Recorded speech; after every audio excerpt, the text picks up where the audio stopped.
Well, y'all, since you voted for Old Yeller, it's time to go into the Wild West for a hootin' good time! Yeah, no. Let's just talk about Old Yeller.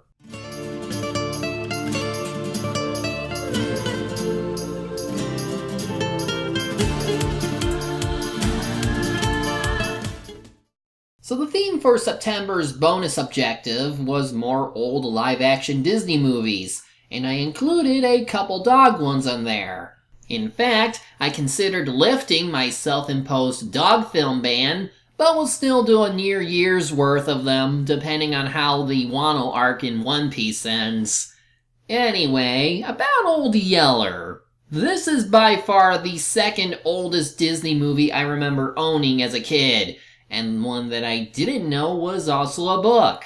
The book, by Fred Gibson, was first released in 1956. Fred would go on to provide the screenplay, along with William Tunberg, to Disney for them to adapt into a movie the following year. We of course have the Love Bug director, Robert Stevenson, on this, and also, this was the last film to have Charles Boyle on cinematography. He had also done work for Disney's Davy Crockett miniseries that also got made into 2 movies.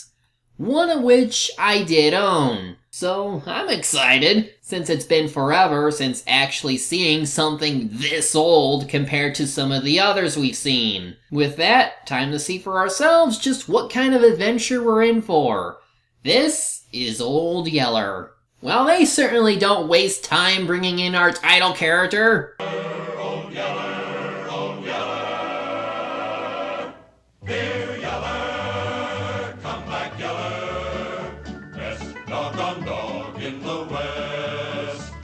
Someone's being biased. It's kind of funny how they start out by calling him ugly before getting into what makes him a great dog. I suppose the song also serves as like the legend behind him?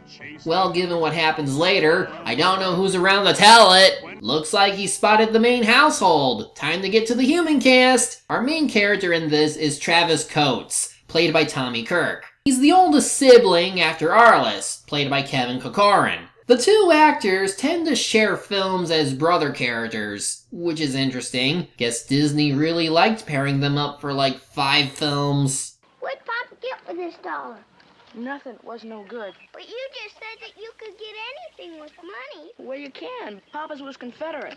What's Confederate money? It's money that means nothing after they lost the war. Though, in fairness, they don't go into their political history, so we can assume they're clean. For parents, we have Dorothy McGuire playing Katie Coates, and the father, Jim, played by Davy Crockett himself, Fess Parker. Both have top billing, according to the opening credits, but only Dorothy shows up the most. Jim here has to go sell their steer for money since they're pretty much broke. Will you really be gone 3 months?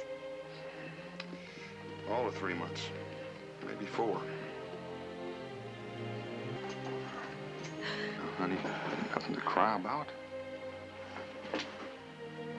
It's just that we've never been separated before. You know what I'm gonna do when I sell them steers? What? I'm gonna get you a store-bought dress. First one you've had since we come to Texas. Just as long as he stays away from the Alamo, nothing bad will happen to him. Seeing as this is going to be one of them boy and his dog stories, the most character development is going to Travis, who Jim is asking to be the man of the house while he's gone. And all Travis wants in compensation is a horse of his own. Oh, Papa, you know I've been aching all over for a horse to ride. Now, I told you time and again. Well, what you're needing worse than a horse is a good dog. Yes, sir, but what I'm wanting worst is a good horse. All right, boy. You act a man's part, and I'll bring you a man's horse. Spoilers! He gets him a cat instead. Nah, but after his first run-in with Old Yeller, he'll probably consider it.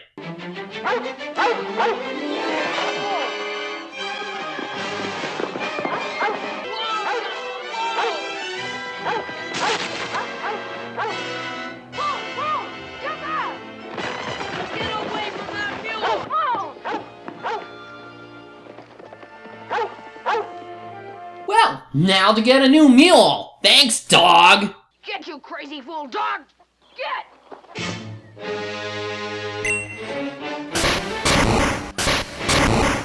Now, I'm not gonna lie, but I actually like the family in this one. Besides Travis, I think Arliss is legitimately funny. Obviously too young to understand stuff, is clearly bound for big trouble, and can be a bit of a brat, but you can't help but find him adorable. Especially when he likes to stuff wild animals in his pockets. Oh, Arliss, how can you even touch those ugly things? They aren't ugly. Look at here at his belly, how soft and smooth and pretty it is. I know everything you catch is pretty, but take him out of here. You can't keep him in the house. You mean I gotta throw him away? And everything else you got in those pockets. My frog, too? Arliss, what all have you got in those pockets? Oh! Katie is also very patient, very kind and loving, and seems just as wise as the father figure. They also imply that they did have another dog that Travis liked, and it could be a sign of why he wouldn't want another, even if father offered him one. Mama, what happened to the middle and me? Why, you no-account thieving rascal. Get out of here! Old Yeller was a rebel, a stubborn old rebel. Good thing Arliss is here to save the day. You hit my dog and I'll weigh into a friend. Travis, Arliss, what you doing out Let there? go my stick. Arliss, don't you dare hit your brother. He was trying to kill my dog. He's not your dog, and I never even touched him. He's my dog. Ain't nobody gonna try to hurt him. Well, looks like we've got us a dog. Wow. Poor Travis is just trying to be a man, keep this family from starving through the summer, and fix everything that dog did, and suddenly they become attached to it. This first act alone is basically, poor Travis! So the defense Katie has is letting Arliss have him, since he never had a dog like he did with their previous one, and just to give him a chance. Now, thankfully, even this early on, they don't make Travis a complete sourpuss devoid of any fun, now that he's become a pseudo-man. He does respect nature enough that he doesn't shoot a doe in its fawn, and finds squirrels amusing.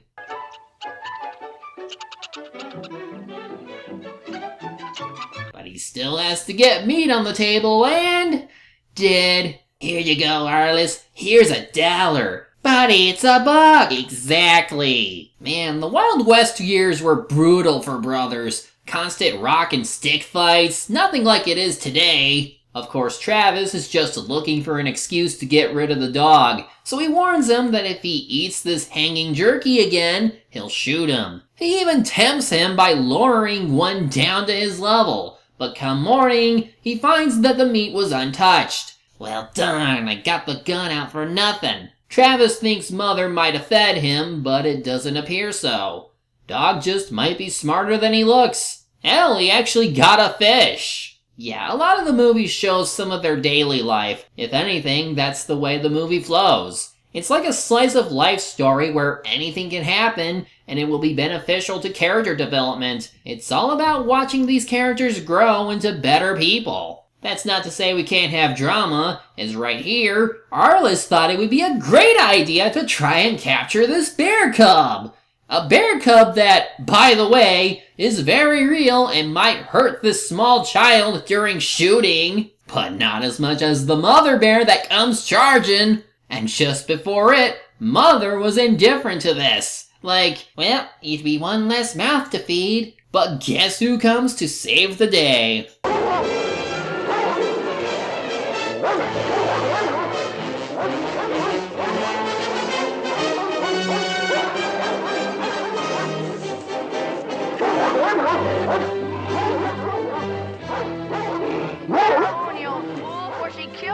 It can't. I think it might have been declawed and defanged. Either that or they're both trained for this. Well, this pretty much cements the family's need for the dog, and even Travis was impressed. Now the movie starts building upon that relationship, while also introducing some side characters, like Bud and Lisbeth Searcy, played by Jeff York and Beverly Washburn. Jeff was also a Davy Crockett character in the River Pirates movie, meaning he and Davy have both transcended time and reality to be buds in this universe too. I tell you, Miss Coates, it's a heavy responsibility riding herd in the settlement while the men folks is gone. Wears a man right down to a frazzle. Well, I ain't complaining, though. I was chose for this job, and I'll get her done. And he's just as conceited here as he was there. He's also the one who tells them about a thieving dog stealing food from all over the county, making me question the song in the beginning when Old Yeller is not the best, but is a thief. Of course, it's Lisbeth who confirms it while they're out in the field, and she's only telling Travis because their dog will eventually have his puppies and doesn't want him shot or anything. Seen him swipe a pan of Grandma's cornbread, too. But I ain't gonna tell. I bet you do. No, I won't. Wasn't going to even before I noticed your dog. Just an old arrowhead I picked up. Comanche, Papa said. Well, you can have it. I won't never tell. Either way, this gets Travis to doubt him a bit, hence needing him to ensure he doesn't steal by having him work constantly. They also take time to show how much he misses his father while slowly appreciating his new dog. But it's during major moments where Old Yeller takes on more dangerous tasks that Travis can't handle alone. One such instance is trying to get one of their cows back home after she went off to have a calf. Obviously, he has to carry the calf, while Old Yeller has to stop the mother from attacking them. Boy! Jerry, Yeller, Buster again! Then later, as they have to milk the cow and she doesn't cooperate, it's Old Yeller who keeps her steady.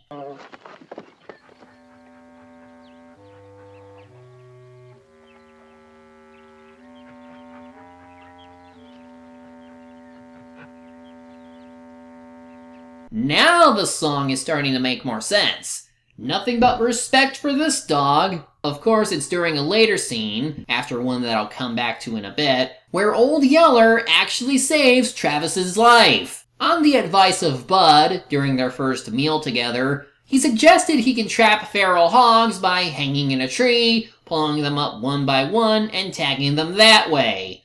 It works at first, but then after wrangling one hog too big, he ends up falling and gets his leg mauled. So Old Yeller does what he can to scare them away, only to get badly wounded. So Travis gets him dressed a bit, hides him in a cave before going home to get his mother. It's the first real moment in the movie where you're afraid that something bad might happen while they're separated. And by that, I don't mean by nearly giving him up to his original owner, because one scene earlier, they get visited by a cowboy by the name of Burns Sanderson, played by Chuck Connors, of the Chicago Cubs. He heard about a dog similar to the one he lost, and sure enough, they have him. He's aware that they might need him more than he does, and is willing to loan him, but Katie thinks it's better to return him now so Arliss doesn't have a heartbreak later. But he can still fight now!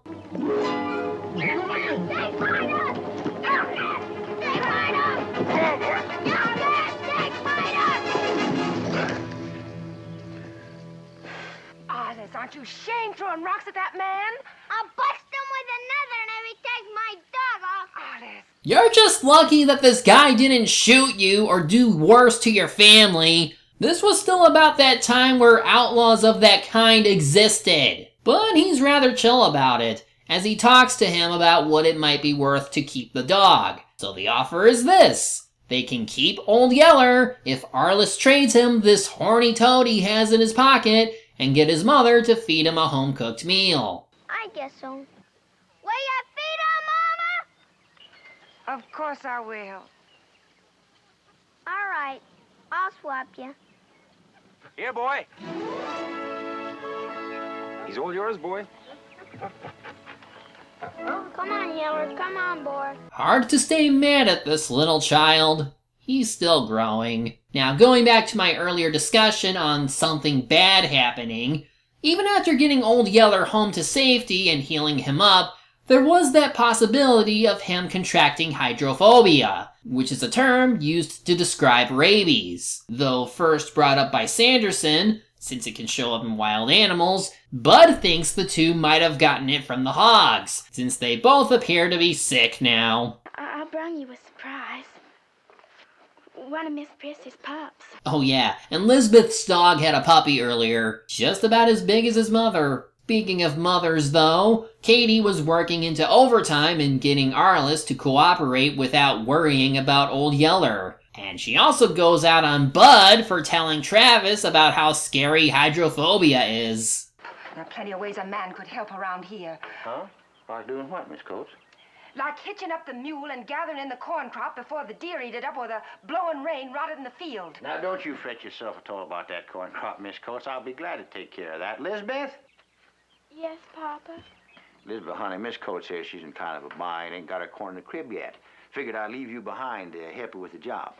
Mr. Sissy, Lisbeth's nothing but a little girl. Yeah, well, she ain't much for size. But she's just like her old pappy, stout. Now, don't you forget, Miss Coates. If there's every other little thing I can do for you, don't you be bashful about telling me. I'm on call day or night. Bye. Bye. What an asshole! But just as Travis says, none of the hogs had it, and the two are able to recover in no time. Though, unfortunately, their cow got it. Time for the first real death of the movie.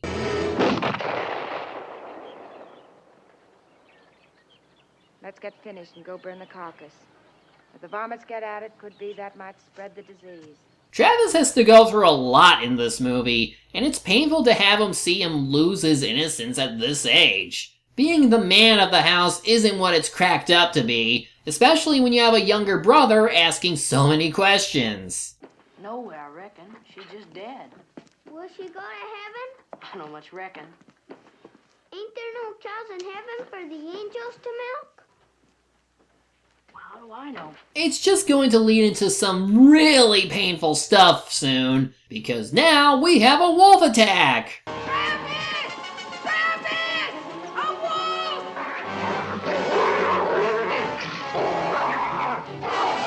Hey, wait a minute. That's a German Shepherd! Well, after a long struggle of not being able to shoot clearly, he gets it off him. However, now we have a problem. Since the wolf just up and attacked when it did, Katie is worried that Old Yeller might have hydrophobia. Travis sticks up for him, of course, after everything he's done and all, and says he'll lock him up somewhere until they know for certain he's fine or not. At first, it seems like he's alright. He's acting healthy at least.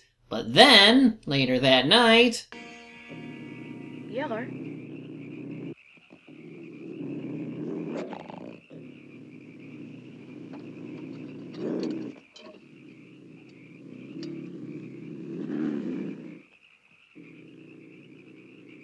What's the matter, boy? Come on, it's time to eat. Yeah, he's pretty much gone at this point. With rabies, there is no cure. Once you get it, you're as good as dead. Travis doesn't say anything at this point, but later when Arliss tries to interact with Old Yeller, he gets attacked. Soon reality sets in that Old Yeller is suffering and there's nothing they can do about it, other than putting him down. I'll do it.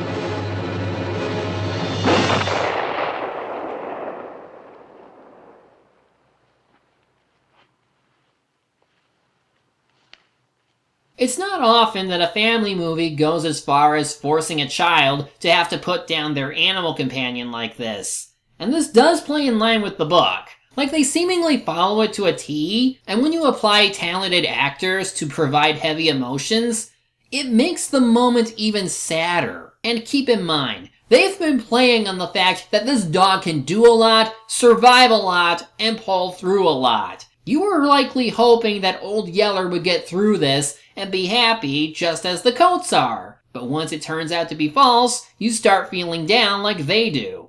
The story does well in conveying how much everyone loves that dog after all the time spent with him, and how this loss affects them in the end. You feel like you lost something close to you as they did, and that's something not many movies are willing to do. But there's still the matter of moving on, and eventually Jim returns home to bring back the spoils of his journey. Gee whiz! Well, put it on, son. Sure. All right, Chief, let's hit the warpath.